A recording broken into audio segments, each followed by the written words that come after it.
All right, welcome back to Submachine 5. So we have received our assignment, which is to find 3 wisdom crystals in the root area of the submachine, which we are in now. We just arrived at, but everything is turned off, it seems. We can move around here, but it's dark, and we want to fix that immediately with this power thing, or we won't be able to really get anything started. Luckily for us, we have this device right here we can mess with. It looks just like one of the clamps in our dorm that was kind of keeping us there. So we have these we can take off, and that is a plug. So we've unplugged something out there, which might not be important, and we're going to use that to plug right in here. And there we go. Now we have some light. All right, let's start looking around. So this is obviously a big button we want to push, but it does not do anything. We've got what looks like 2 slots up here. You could stick something in. It's almost like a punch card reader. And you've got these 6 tubes coming out. Interesting. We'll come back to that in a moment. Let's see. Go down this ladder. An awful lot of metal panels just lying around. Another metal panel here, but it seems to be bolted onto the wall. We can't really do anything about it. And some kind of power thing here. Does it accept something in the top, maybe? It looks like we're going to need to power this up, and it's got a little symbol above it. So let's hold on to this symbol. Almost looks like a really funky T. Like here's the line of the T, and then instead of a straight line, we've got a little jazzy way of marking it. Let's keep going. Here, wonder what this is. You can touch this and knock the panel off, but it doesn't really do anything. This is just a red herring in the game, I guess. Cool. I'm not even sure what it's supposed to do, even if it did work. And in here we have some kind of lockers, maybe? This one seems to be closed. We can't do anything. Like there's a keyhole there. And there was stuff in here. It looks like these are places you'd put some kind of thing is slotted in there, but that they're all missing. So maybe we need to open this one up and see what's inside. All right, and here we have something. Observation room, 1950s. I guess so, but none of the things work. None of the buttons do. I'm not totally sure what this observation room would be used for. I guess if this is the root of the subnet, maybe someone who, you know, worked here in the subnet back in the days when I guess people did that because everything seems abandoned now. This would be used to monitor the rest of the subnet. It's just a guess. We don't really have any evidence to support anything at this point. We just know it's an observation room. Maybe it's where Murtaugh was when he was communicating with us, but I doubt that because why would he not just get the wisdom gems himself if he's already here? So we're just left to speculate on what this is. But we do have a wrench here we can use. And this wrench has a square-shaped head.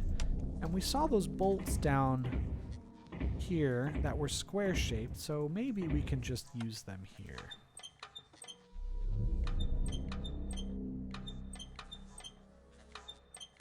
Yep. And in here we find a rusty key.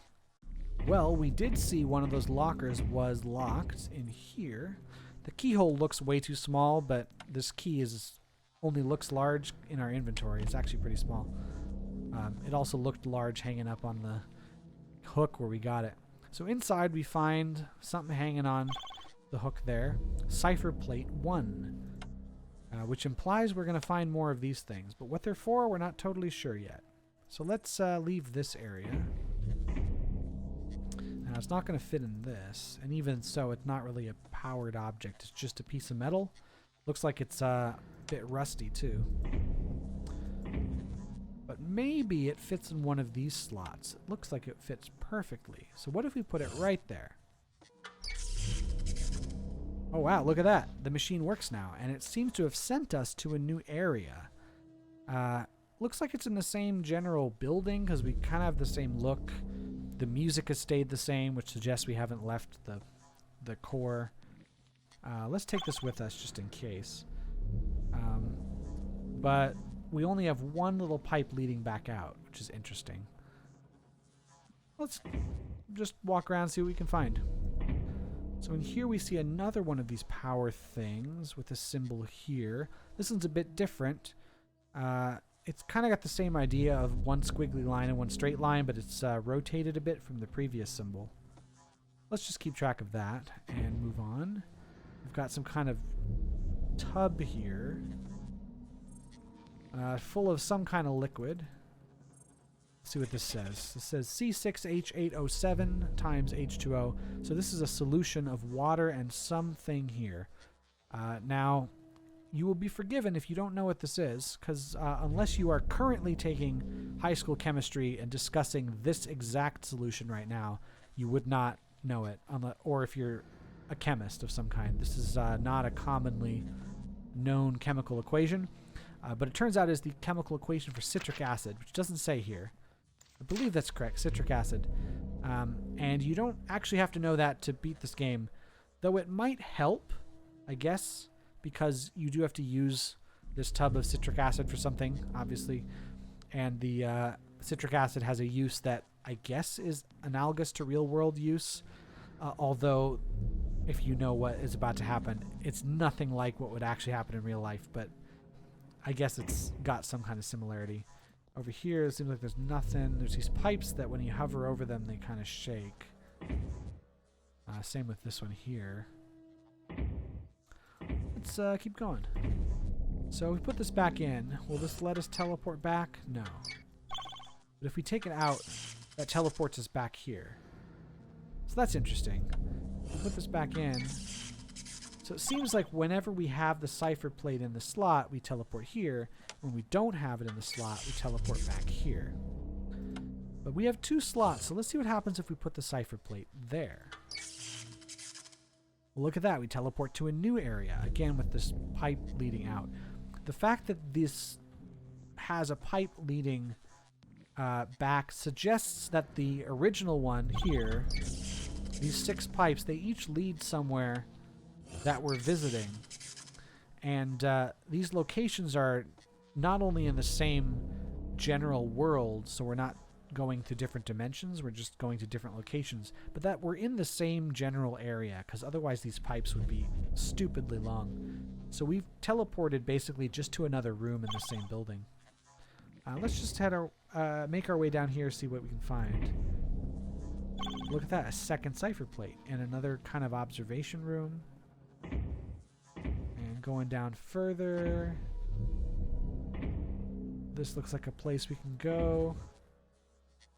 Got some metal panels. This one here is clickable, and if we do, we see a panel behind with some square bolts on it. So let's just take those off. And look at that, we found another secret. So that should be 2 secrets. I will try not to forget any secrets on this run-through and have to go looking for them. We can also go this way, and that's apparently something important. Charger in 01. So a couple things. First of all, it's amazing that we looked at that and immediately figured out it was a charger. It's not going to do anything right now because there's nothing to charge. But we'll come back here when we do have something that we want to charge. The other thing is the coordinates here. What does this mean, 01? Well, it's not quite like the coordinates in Submachine 3. What we're talking about instead is kind of how we map these things right here. So if we take cipher plate 1 and put it in there, we can say that there's no cipher plate here, so that's 0. And cipher plate 1 is here, so that's called 1. And that's this location. And if we put it here, this would be 1, 0, which would take us to this location.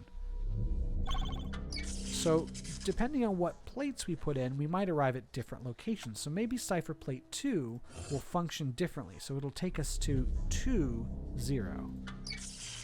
And that is the case. We're teleported to another section we haven't seen. We got some piping here we can look at, and down here some kind of buttons. We can turn this dial up and down. Kind of looks like a pressure gauge. Got some more here, more pressure. Oh, and there's a bulb, an empty coil. Some button here. But we've seen this shape that looks like the weird T. That was in area 0, 0. This might become useful. Maybe if we power the thing that's at 0, 0, it will power this as well. Another pressure gauge. And over here is a pipe with some things on it, but they are not interactable, and a brick wall that looks very familiar, but we can't go through. So let's leave this here. We found our cipher place. We've done some exploring. And I will catch y'all in the next video where we will probably get something done. So see you then. Bye.